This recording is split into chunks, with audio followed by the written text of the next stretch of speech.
Hello students. आज पुनः नए वीडियो के साथ आपके सामने 8वां अध्याय चल रहा है केमिस्ट्री का। जो आपको कल मैंने नामकरण बताए थे, उन नामकरणों में एल्केन श्रेणी के नामकरण कल आपने देखे हैं। संभवतः आपने बनाने का प्रयास किया होगा, ऐसा हमें विश्वास है। आप लोग बुक से अपने देख कर बनाएंगे तो निश्चित रूप से आप उसमें खड़े उतर पाएंगे और आप बना पाएंगे अच्छे से। आगे चलते हैं हम। यदि वो एल्कीन श्रेणी में नामकरण आता है, एल्कीन श्रेणी में आपको पता है कहीं ना कहीं एक जगह डबल बॉन्ड जरूर होगा, और डबल बॉन्ड होगा तो वह एल्कीन श्रेणी के अंतर्गत आएगा। मूलक उसी तरह होंगे। यदि हम कहते हैं CH3 CH2 double bond CH2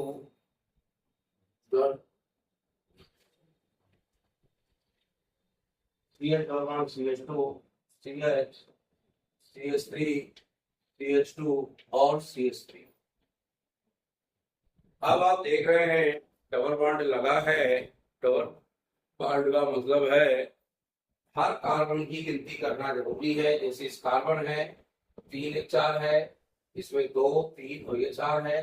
हर कार्बन की 4 गिनती होना चाहिए, तभी आपका बैलेंस होगा, नहीं तो नहीं है। अब बात आ रही है नामकरण की, तो चलें नियमानुसार। पहले नियम में सबसे पहले हमें पता है लंबी से लंबी श्रृंखला का चयन करते हैं। लंबी श्रृंखला के अंतर्गत देखा जाए तो हमारी कितनी आ रही, पहले इसको काउंटिंग कर लें। 1 2 3 4 5 6 1 2 3 4 5 6 से ऊपर कोई श्रृंखला नहीं आ रही, यानी लंबी श्रृंखला हमारी 6 हुई। अब बात आती है आखिरकार अंकन कहाँ से कर दें ताकि अंक पूरे पूरे भर जाएं। तो अंकन प्रारंभ करेंगे 1 2। अब ये बता दूं आपको, अभी तक कल मैं बता रहा था कि जहां से मूलक पास में हूं अंकन वहां से करेंगे, लेकिन अभी ध्यान रखिए अब मूलक से मतलब नहीं है।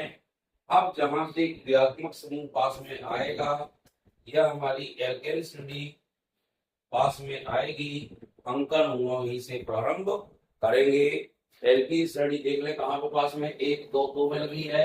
इस सब जगह तो 1 2 3 4 में लगी है, 1 2 3 में लगी है, तो हम 2 में ही आ रहे हैं। तो कितनी कर लें, 1 2 3 4 5 और 6। जैसे ही गिनती हो जाए फौरन इसको एक डिब्बे में बंद कर लें।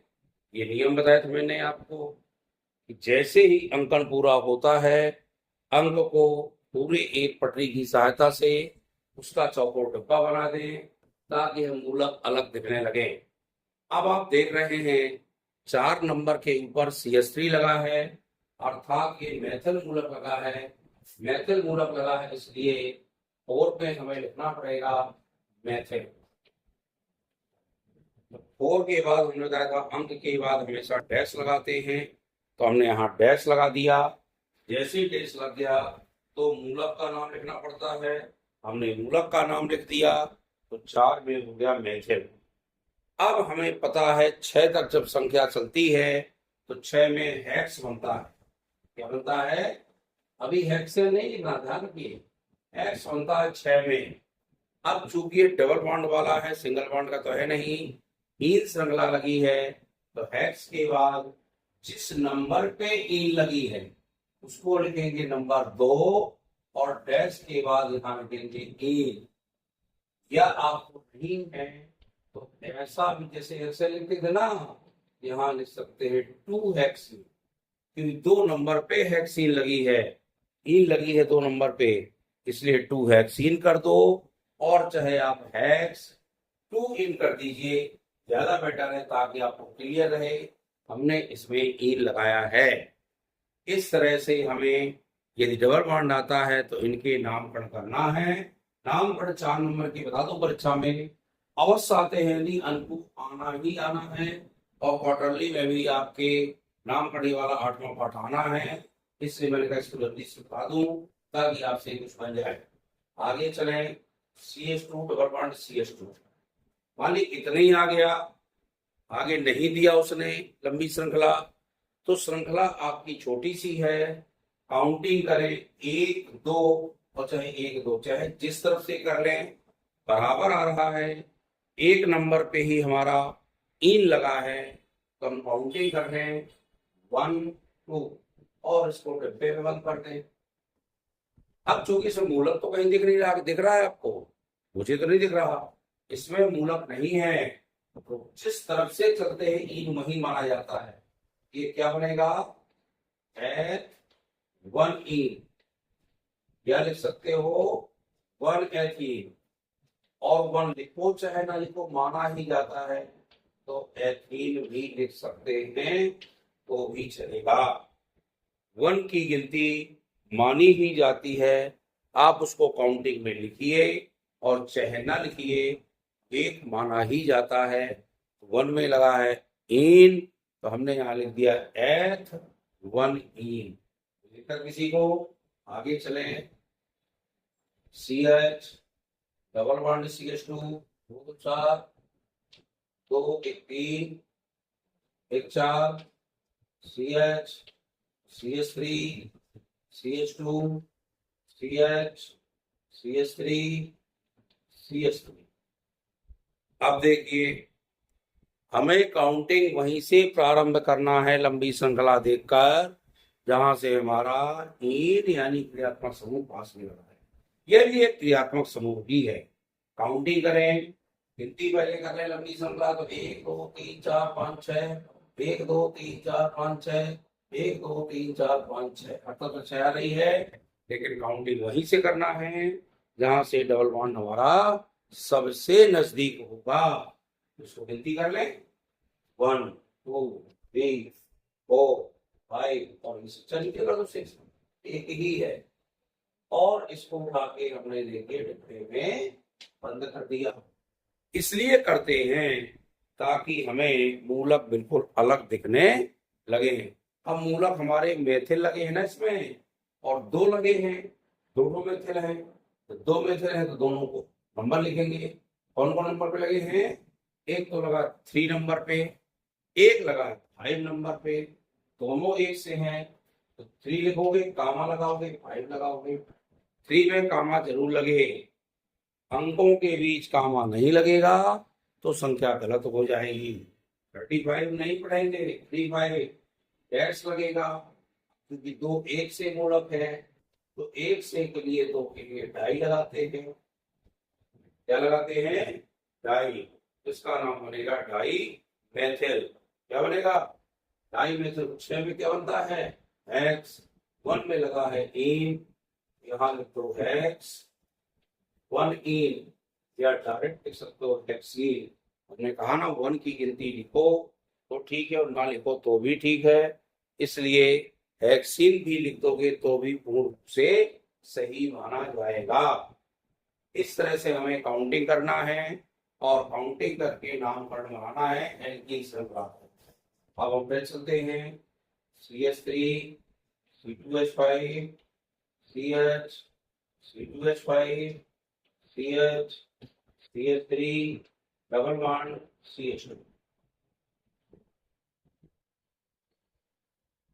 अब देखो 2 3 4 और एक के पास 5 हो गया, तो इसको हटाएंगे यहाँ से। अब ये लगाएगा C डबल बॉन्ड, तो इसके हो गए 3 और ये 4 कार्बन का बैलेंस पूरा हो गया। हर कार्बन में 4 गिनती है भी है। काउंटिंग करें, लंबी श्रृंखला का चयन करें, 1 2 3 4 5 6 1 2 3 4 5 2 3 4 5, सबसे लंबी श्रृंखला नहीं आ रही है, ध्यान रखें 1 2 3 4 इस पर निकालेंगे आप, क्योंकि यहाँ 5 और 6 आ रही है, तो इसको हमने उठा के डिब्बे में बंद कर दिया। अब थोड़ा सा ध्यान दीजिए, हमारे 2 मूलक लगे हैं, एक तो समान लगे हैं, एक समान लगा है, ये मेथिल ये एथिल है। तो हमने बताया था 2 से अधिक जब मूलक लगे होते हैं तो हमें वर्णमाला क्रम में नामकरण को करते हैं। अब वर्णमाला क्रम में ई पहले आएगा, एम आएगा, डी नहीं देखेंगे क्योंकि डाई मेथड डी मत देख लेना, मूलक का नाम ही देखते हैं। मूलक का नाम चूंकि मेथिल है, ये नहीं कि डाई आया तो डी देख लिया, नहीं, हमें आपको मेथिल मूलक देखना था। इसको एम से शुरू होता है और ये ई से, तो ई पहले आएगी वर्णमाला क्रम में, क्या लिखेंगे, 3 में लगा है तो डैश, और यहाँ लिखेंगे 3 एथिल। 2 मूलक के लिए 1 नंबर में कामा लगाएंगे। संख्या के बाद डैश जरूर लगाते हैं, ये भी आपको पता है। तो 3 एथिल आ गया ना। अब देखिए 2 में मेथिल और 4 में मेथिल। 2 4 में कामा लगेगा, 2 मेथिल तो लगेगा डाई मेथिल, डाई मेथिल लगेगा ना। और फिर संख्या हमारी 6 तक पहुंची है तो ये हेक्स आएगा, और हेक्स के बाद ई लगेगा तो क्या बनेगा, हेक्स 1 ई। अब 1 ई लगाया है, क्यों लगाया है, क्योंकि क्यों लगाया है कि 1 नंबर पे इन लगा है। तो चाहे हेक्सीन लिख दो, चाहे 1 हेक्सीन लिख दो, और चाहे हेक्स 1 ई लिख दो, चाहे हेक्सीन, सब सही है। आपको जो अच्छा लगे लिख दीजिएगा, कहीं कोई गलती नहीं है। लेकिन आप जब नामकरण करें तो आपको कंफर्म होना चाहिए कहाँ इन लगा है, कहाँ आइन लगा है। इस तरह से आप देखेंगे तभी इनके नामकरण को अच्छे से कर पाएंगे। और इस तरह आपको नामकरण को एल्केन श्रृंखला बता दिया, एल्कीन बता दिया। अब मैं एक आधा और बता देता हूँ आपको एल्काइन का, ताकि आप ये तो 3 चीज तो बन ही जाए। फिर मैं आगे कल से अन्य क्रियात्मक समूह का बताऊंगा आपको। चलिए इसको और देख लें। आयन वाला जल्दी से आप क्लियर हो जाएगा, पूरा नियम वही है।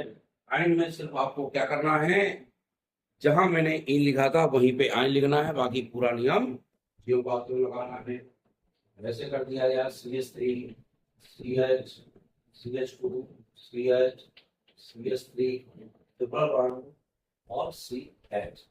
3 1 4 1 2 3 5, यदि यहाँ हम डबल बॉन्ड हटा देंगे तो यहाँ क्या होगा, ट्रिपल बॉन्ड लगाएंगे तो यहाँ पर हटाना पड़ेगा, ये हटाना पड़ेगा। अब देखिए यहाँ पे क्या लगा है, सी। अब 1 2 3 तो 5 हो गए ना, हमें ट्रिपल बॉन्ड वाला पढ़ना है, इसलिए हमें ट्रिपल बॉन्ड तो लगाना ही है।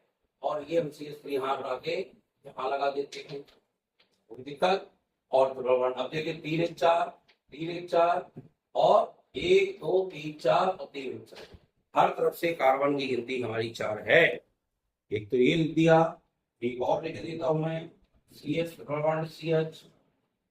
अब इनका नामकरण करने के लिए नियम वही है, जो हमें अंकन करना है वह अंकन जहां से त्रिभंग या तीसरा बंद पास में हो वहीं से काउंटिंग करना है। 1 2 3 4, और ये हमारा द्वितीय बंद हो गया। इसमें तो 1 2 लाइन से चाहे यहाँ से करो चाहे यहाँ से करो, बात बराबर है। अब देख लो 3 नंबर पे क्या लगा है, मेथिल, तो डैश जरूर लगाना है अंक के बाद। 3 मेथिल आ गया, कामा नहीं लगेगा इसलिए क्योंकि अब मूलक यहाँ पर नहीं है, इसलिए हमें कामा नहीं लगाना है। 3 मेथिल आ गया। 4 में बनता है ब्यूट, तो ब्यूट भर लिखना। और 1 में क्या लगा है, आयन, ब्यू 1 आयन, क्या लिख सकते हो 1 ब्यूटाइन। और 1 की गिनती लिखे या ना लिखे, ब्यूटाइन भर इसमें लिखोगे तो भी चलेगा, लेकिन 2 और 3 नंबर पे लगा हुआ तो पे अंक जरूर लिखना पड़ेगा। इसमें आपका चूंकि 1 में ही लगा है तो 1 लिखने की आवश्यकता नहीं पड़ती।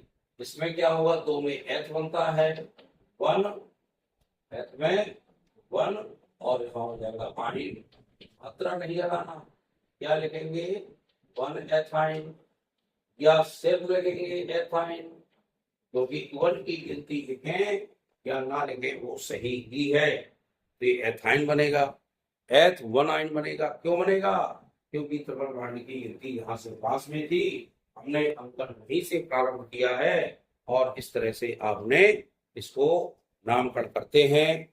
चाहे वह ट्रिपल बॉन्ड का हो चाहे वो डबल बॉन्ड का हो। डबल बॉन्ड में आता है इन, अंत में इन लगेगा, और इस सिंगल बॉन्ड का है सब में तो उसमें अंत में एन लगेगा। और कहीं न कहीं ट्रिपल बॉन्ड आ रहा है उसमें आइन लगेगा। इस तरह से आपको नामकरण करना है।